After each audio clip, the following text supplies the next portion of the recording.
Assalamualaikum warahmatullahi wabarakatuh. Anak-anak sekalian, hari ini kita masuk tag yang kedua, yaitu tag biografi. Sebelum masuk kepada materi tag biografi, ada beberapa pertanyaan pemantik untuk kalian.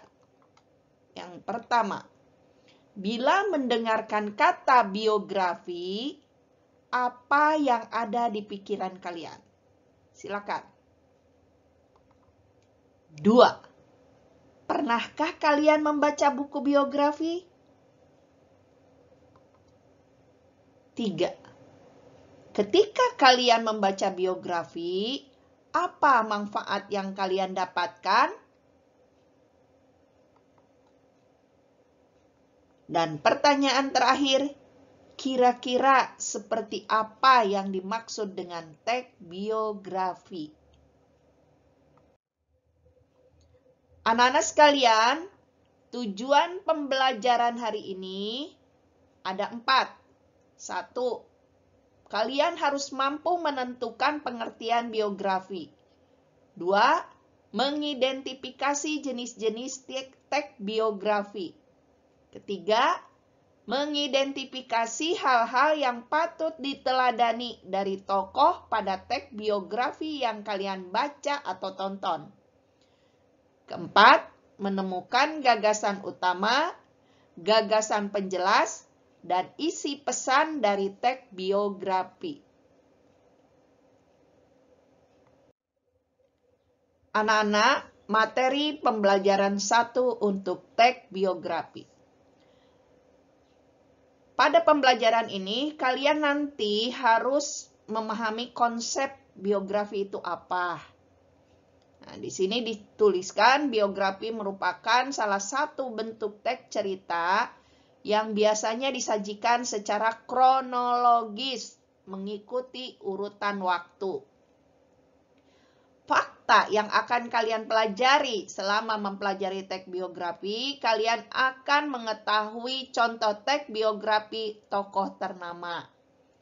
Kemudian struktur tag biografi ini meliputi orientasi, kejadian penting yang merupakan kronologis urutan waktu, kemudian dan reorientasi.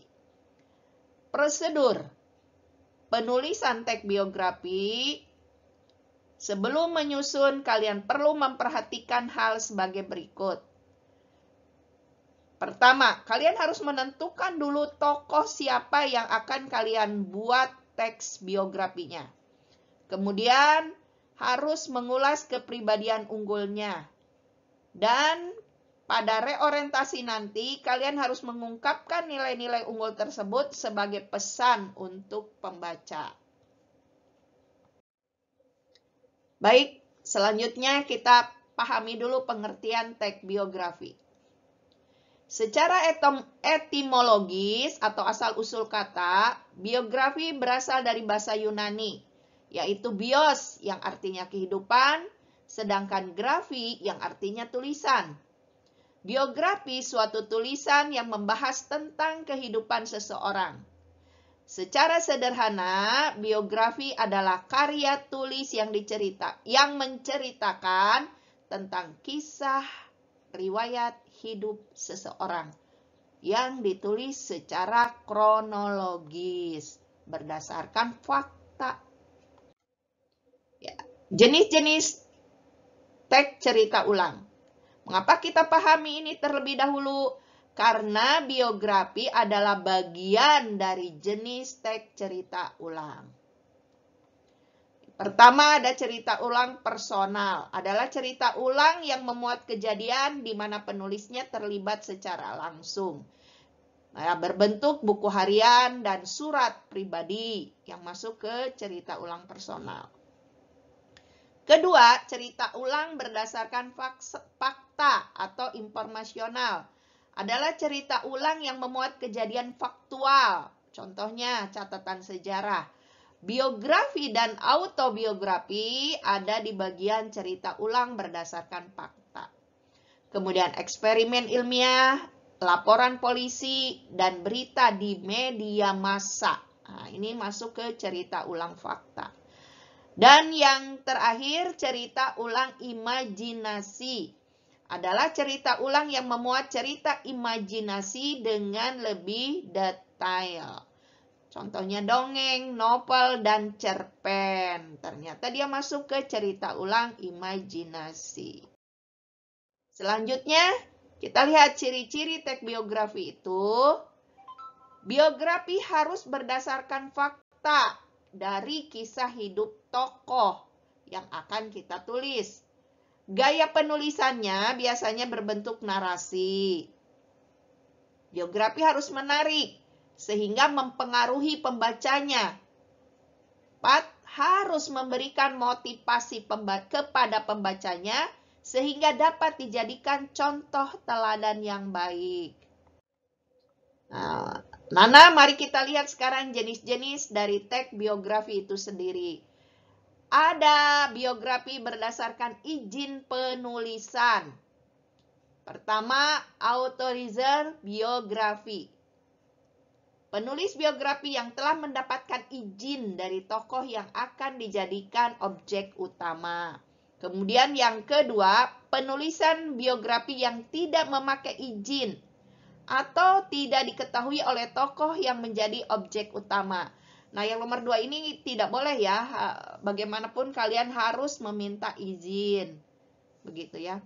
Kemudian jenis biografi yang B berdasarkan sisi penulis. Ada autobiografi, yaitu menulis riwayat hidup tokoh itu sendiri atau kita sendiri menulis biografi kita sendiri. Yang kedua adalah biografi atau kisah cerita suatu tokoh yang di dalamnya dapat tokoh dalam mengaruhi kehidupannya itu berupa kelebihan, masalah, atau kekurangan yang ditulis oleh orang lain. Kemudian yang C berdasarkan isinya, ada biografi perjalanan hidup, ada biografi perjalanan karir. Kemudian yang D berdasarkan persoalan yang dibahas. Ada biografi politik, apabila yang akan ditulis adalah tokoh politik. Ada biografi intelektual, menceritakan tentang kemampuan intelektual atau pandangan ilmiah dari tokoh yang ditulis. Ada biografi jurnalistik, penulisan biografi yang menceritakan seorang tokoh dari hasil melalui wawancara secara langsung. Nah, kemudian yang E, biografi berdasarkan penerbit. Ada biografi yang diterbitkan sendiri, kita bayar, kita buat, baru kita bayar penerbitannya. Kemudian ada penulisan biografi yang bukunya subsidi. Nah, subsidi ini biasanya biaya penerbitannya mungkin dari sponsor, dari komersial suatu penerbitan, atau mungkin dari tokoh itu sendiri, begitu ya.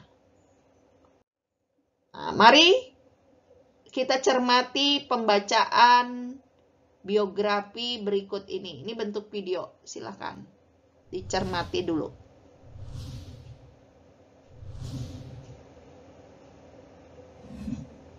Muhammad Hatta lahir dari pasangan Muhammad Jamil dan Siti Saleha yang berasal dari Minangkabau.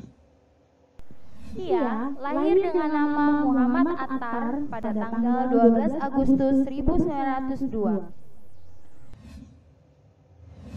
Ayahnya meninggal pada saat ia masih berumur 7 bulan.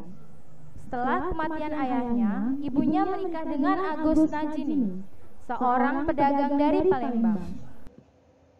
Ia menempuh pendidikan dasar di Sekolah Melayu Fort Depok. Dan pada tahun 1913 sampai 1916 lanjutkan studinya ke Europe Research Legere School di Padang. Pada tahun 1919 ia pergi ke Batavia untuk studi di Sekolah Tinggi Dagang Prince Hendrik School. Pada tahun 1921 Bung Hatta pergi ke Rotterdam, Belanda, untuk belajar ilmu perdagangan dan bisnis di Netherlands Handelshogeschool School. Di Belanda, ia kemudian tinggal selama 11 tahun. Keinginan dan semangat berorganisasi Bung Hatta makin terlihat sewaktu beliau mulai aktif di kelompok Indonesische Vereniging, yang merupakan perkumpulan pemuda-pemuda Indonesia yang memikirkan dan berusaha memajukan Indonesia.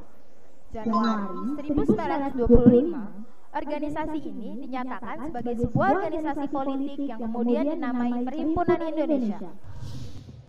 Keterlibatan Bung Hatta dalam organisasi dan partai politik bukan hanya di luar negeri, tapi kembalinya dari Belanda, beliau juga aktif di PNI atau Partai Nasional Indonesia yang didirikan oleh Soekarno pada tahun 1927.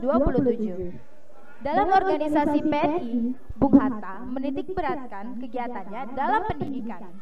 Beliau melihat bahwa melalui pendidikanlah rakyat akan mampu mencapai kemerdekaan. Peran Bung Hatta dalam peristiwa proklamasi kemerdekaan sangat penting.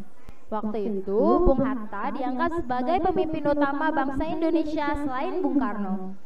Beberapa kali beliau menjadi perantara antara golongan muda dan golongan tua, terutama dengan Bung Karno. Karena peran beliau mendapat golongan muda dan golongan tua bisa dipertemukan. Beliau berdialog dengan golongan muda tentang cara memproklamasikan kemerdekaan Indonesia. Selain menandatangani naskah proklamasi, beliau mendampingi Bung Karno memproklamasikan kemerdekaan. Proklamasi kami bangsa Indonesia. Bung Hatta juga sangat berjasa atas pengubahan beberapa kata dalam Piagam Jakarta. Sebagai pimpinan bangsa, beliau menerima apresiasi seluruh rakyat Indonesia. Beliau memikirkan keutuhan seluruh bangsa Indonesia untuk memperjuangkan nasib bangsa terlepas dari penjajah. Pada tanggal 27 November 1956, Bung Hatta memperoleh gelar kehormatan akademis yaitu Doktor Honoris Causa dalam ilmu hukum dari Universitas Gadjah Mada di Yogyakarta. Pidato pengukuhannya berjudul Lampau dan Datang. Begitu banyak berbagai macam hal kontribusi beliau, baik itu di dalam pemikiran, gagasan, tindakan, serta kepemimpinan. Dan tentunya di dalam kontribusi tersebut terdapat beberapa permasalahan yang harus beliau hadapi. Pada akhirnya, Hatta wafat pada tanggal 14 Maret 1980 di Rumah Sakit Cipto Mangunkusumo, Jakarta. Setelah 11 hari ia dirawat di sana. Semoga perjuangan Muhammad Hatta dapat kita tiru dalam kehidupan sehari-hari. Dan terima kasih sudah menyaksikan video kami. Semoga video yang kami tampilkan dapat bermanfaat.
Baiklah, berdasarkan video biografi yang sudah kalian simak di atas, jawablah beberapa pertanyaan berikut ini. Pertanyaan ada juga Ibu tulis di LKPD 1. Jadi silakan buka LKPD 1-nya. Pertanyaan pertama, menurut kalian, jadi apa yang dimaksud dengan teks biografi itu? 2. Dari tayangan video tersebut, biografi yang ditayangkan tersebut termasuk jenis biografi apa? Kalian perhatikan dari berbagai jenis-jenis biografi. Ya, ada beberapa berdasarkan jenisnya ya. Kemudian yang ketiga, isi biografi tersebut ditulis berdasarkan fakta ataukah imajinasi? Jelaskan alasannya. 4.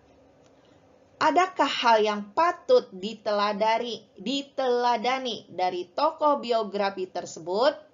Sebutkan contohnya. Yang kelima, tolong jelaskan gagasan utamanya apa, gagasan penjelasnya apa, dan apa saja yang diceritakan dalam video biografi tersebut. Itu pertanyaannya, silakan Anda kerjakan berkelompok di dalam lembar kerja peserta didik 1 teks biografi. Hari ini pun harus dikumpulkan.